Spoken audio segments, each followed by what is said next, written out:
Hello les amis et bienvenue chez Family Flow. Cette semaine, on va faire un tout petit carré de culture supplémentaire. Et donc, souvenez-vous, j'avais enlevé ma réserve d'eau de 500 litres pour la passer sur le potager derrière. C'est juste là.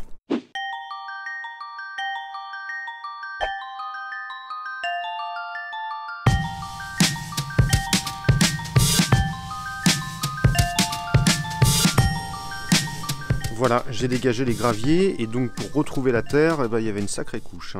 Donc là, bien sûr, on a toute cette partie-là qui est la fondation du mur, donc qui est en béton. Et la seule petite partie de terre que je vais avoir, ça va être ici, sur la partie centrale. Bon, ce qui me fait plaisir, c'est qu'il y a des petites galeries, donc il y a déjà des bestioles qui travaillent, donc la terre est très mauvaise qualité. Donc il va falloir que je recrée tout un humus. Donc je vais utiliser la technique de la lasagne avec ce que j'ai bien sûr, donc ce ne sera pas tout à fait conventionnel. J'ai été chercher du bois mort, donc on voit qu'il est vraiment très spongieux, c'est parfait en fait pour le mettre au fond et que ça fasse cet effet d'éponge. Je vais récupérer un peu de terre quand même là au milieu et que je vais mélanger avec du compost et puis du terreau.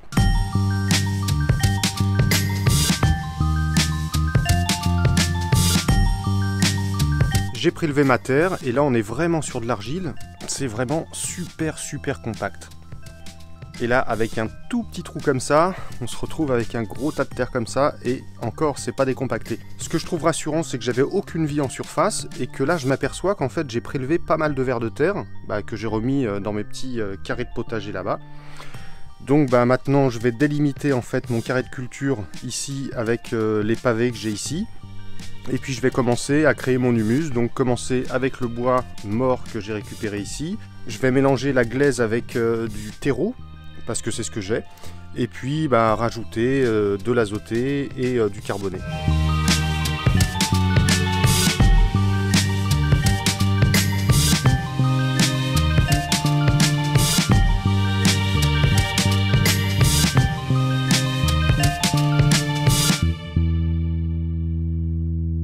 Donc là, il me reste à mélanger avec du terreau. Là, c'est ce que j'ai à dispo. Parce qu'en fait, les poules m'ont bouffé tout le compost. Donc bon, il n'y a plus de compost. Voilà, bon, c'est pas grave. Et là, je pense que vu la densité de la glaise, je vais essayer de faire peut-être un tiers, deux tiers, un tiers glaise et deux tiers de terreau. Je vais faire une première couche que je vais arroser pour la laisser pénétrer dans le bois pourri. Allez, c'est parti.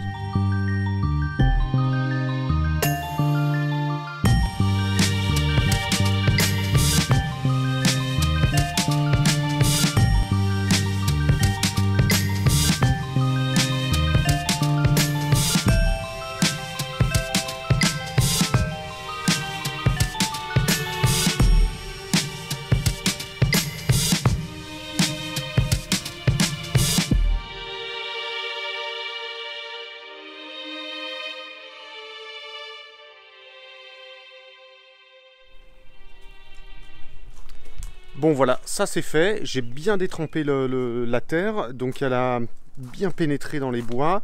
Moi je pense que ça va permettre de faciliter l'enracinement, puisque là ça fait, en fait ça crée une réserve d'eau au fond, et donc les racines auront tendance à aller chercher leur nourriture au fond. Bon, maintenant on va s'occuper de l'azoté, je vais récupérer de l'azoté, donc c'est là. Je vais essayer d'en choper là, parce que j'ai pas grand chose en fait, hein. Moi j'ai pas de pelouse, j'ai pas de ce genre de truc, et on va se démerder quoi.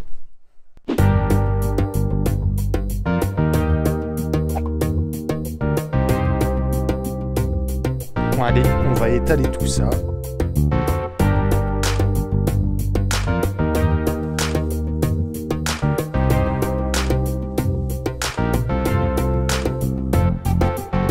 Là, je vais chercher du carboné, et le carboné, en fait, c'est tout simplement des feuilles mortes que j'avais récupérées à l'automne et puis que j'ai laissé dans un compost sec.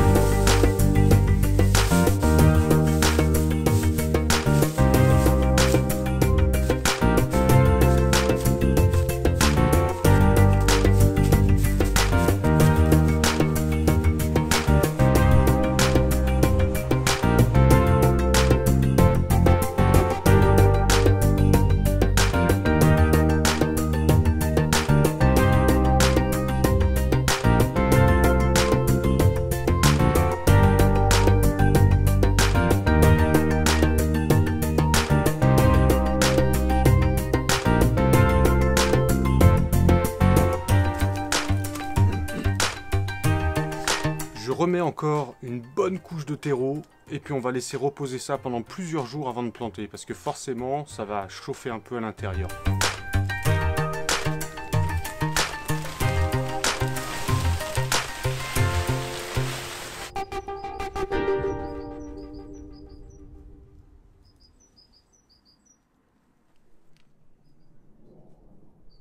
Avant de semer et de planter dans ce nouveau petit carré de culture, moi je voudrais faire le tour de 2-3 trucs que j'ai envie de partager avec vous. Alors la première chose, c'est que j'ai trouvé un vélo. Bon, rien d'extraordinaire jusque là, mais c'est que je l'ai trouvé en fait dans une déchetterie. Non, c'est pas une déchetterie, c'est chez le ferrailleur en fait. Quand on a été avec Bruno le Gaulois chercher de la ferraille pour son bus, et donc je suis tombé sur ce vélo qui était voué en fait à être fondu pour refaire de la ferraille et tout ça. Je vous montre, il doit dater des années, je pense, entre 70 et 80 dans ces eaux-là. D'ailleurs, dites-moi parce que j'ai pas trouvé d'infos sur le net, mais voilà, ce vélo est assez merveilleux et je voudrais juste faire le tour des détails des pièces et en fait de toutes ces entreprises françaises qui travaillaient pour cette marque, puisque pour la plupart en fait elles ont disparu, ce qui est déplorable puisque c'est un super boulot, c'est une mécanique qui est assez géniale et pour l'époque en fait ça devait être un vélo qui était très très performant. Et c'est Dan, d'ailleurs je lui fais un gros bisou au passage, qui m'a dit qu'effectivement, donc il s'appelle, la marque c'est Petite Reine, et qui me disait qu'à l'époque en fait il tournait sur le Tour de France, donc ça doit être un vélo qui devait être performant pour l'époque quoi. Alors voilà mon joli vélo. Moi franchement je le trouve assez magnifique et justement dans tous les détails, en commençant par exemple par la selle.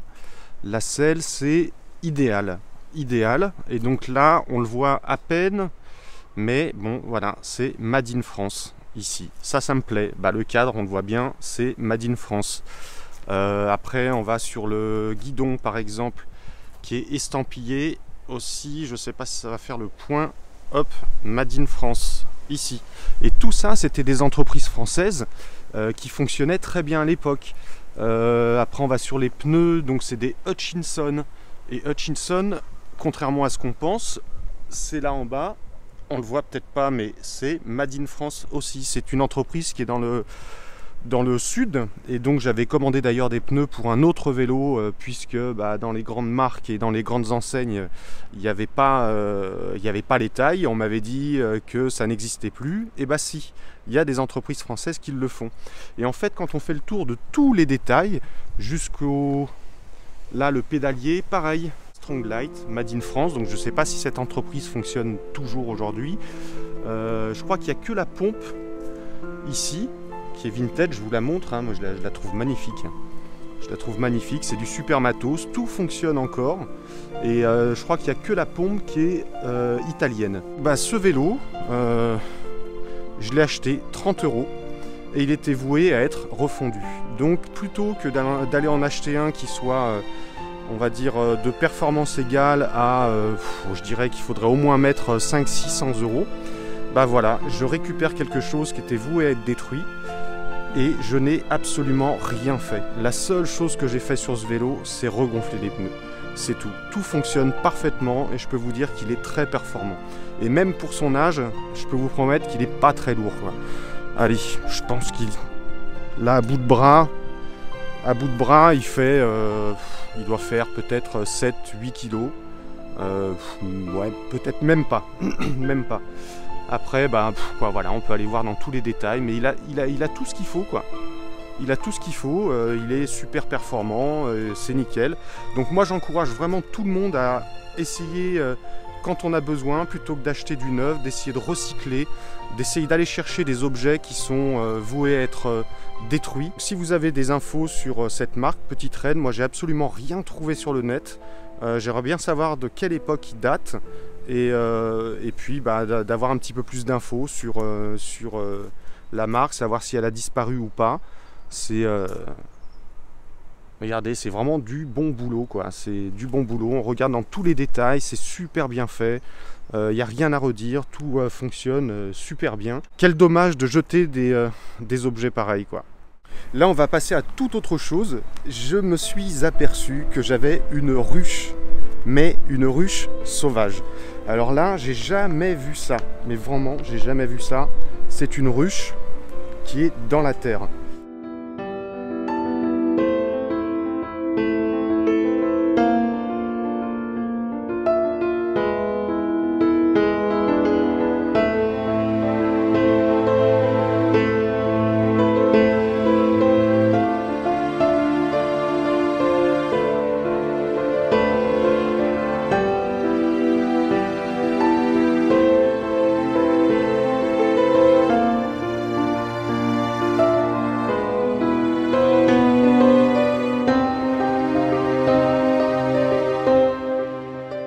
Les petits trous là qui sont ici, et ben en fait c'est des alvéoles, et on voit là, hop, il y a une petite abeille qui travaille, et en plus elles reviennent avec du pollen, donc je pense qu'il y a une reine à l'intérieur, et franchement je suis mais émerveillé par ça. J'étais loin de m'imaginer qu'une ruche puisse exister en fait dans la terre.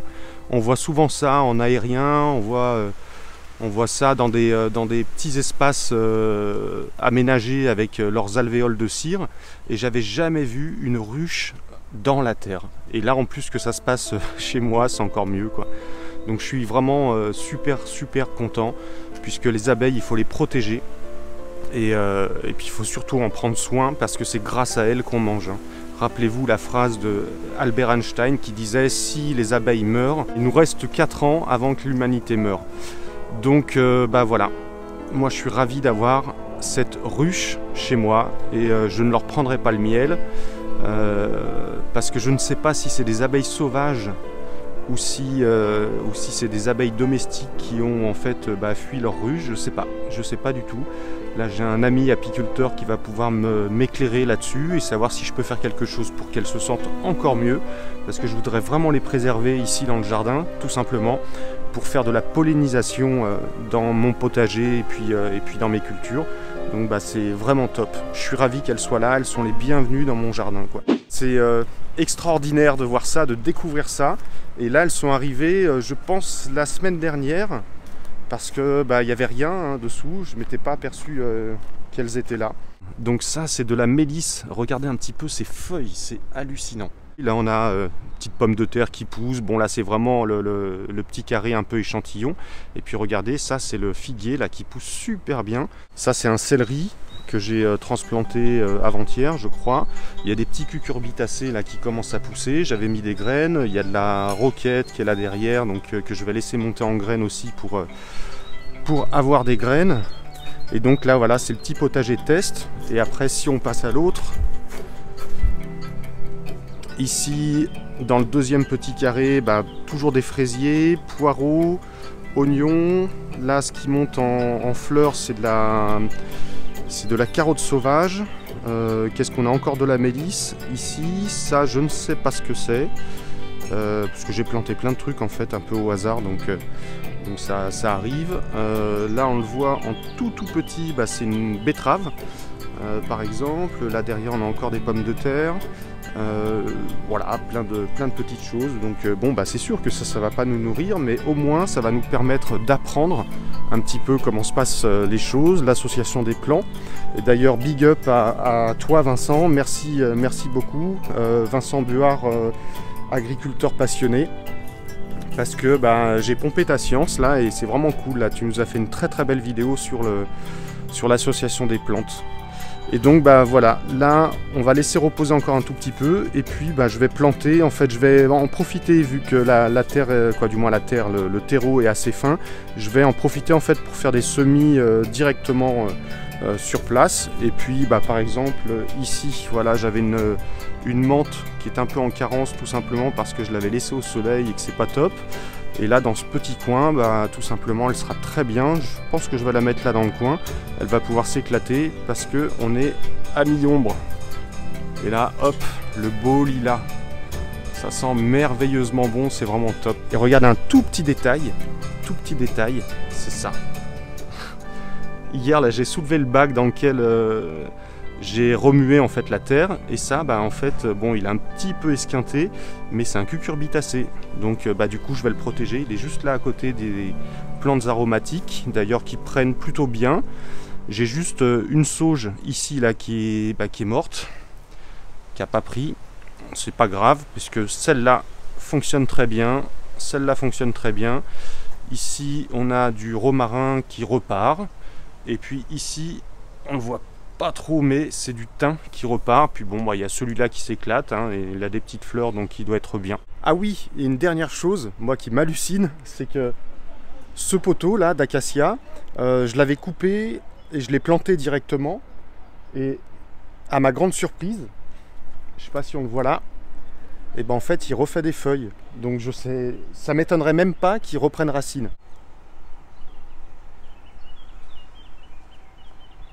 Enfin bon, moi je trouve ça hallucinant. C'est des détails qui m'émerveillent.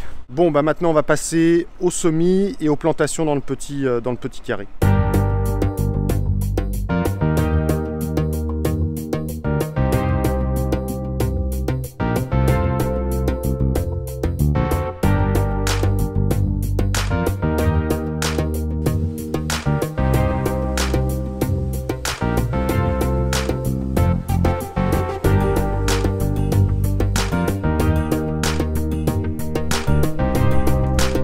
J'ai semé mes graines, donc j'ai planté d'abord de la menthe, j'ai planté de la ciboulette, j'ai semé du basilic, des haricots, de la mâche, après encore plein d'autres choses. Voilà, comme on dit dans le jargon, c'est un peu à l'arrache, mais justement ça fera l'effet de surprise. Donc je vais attendre que les plantes sortent un tout petit peu de terre, et puis après je ferai un bon paillage, et puis voilà quoi. Donc nous on se retrouve la semaine prochaine pour d'autres aventures, et je pense que ce sera un petit peu plus technique d'ailleurs la semaine prochaine. Mais voilà, en attendant, restez libres, autonomes, pensez par vous-même. Ciao les amis!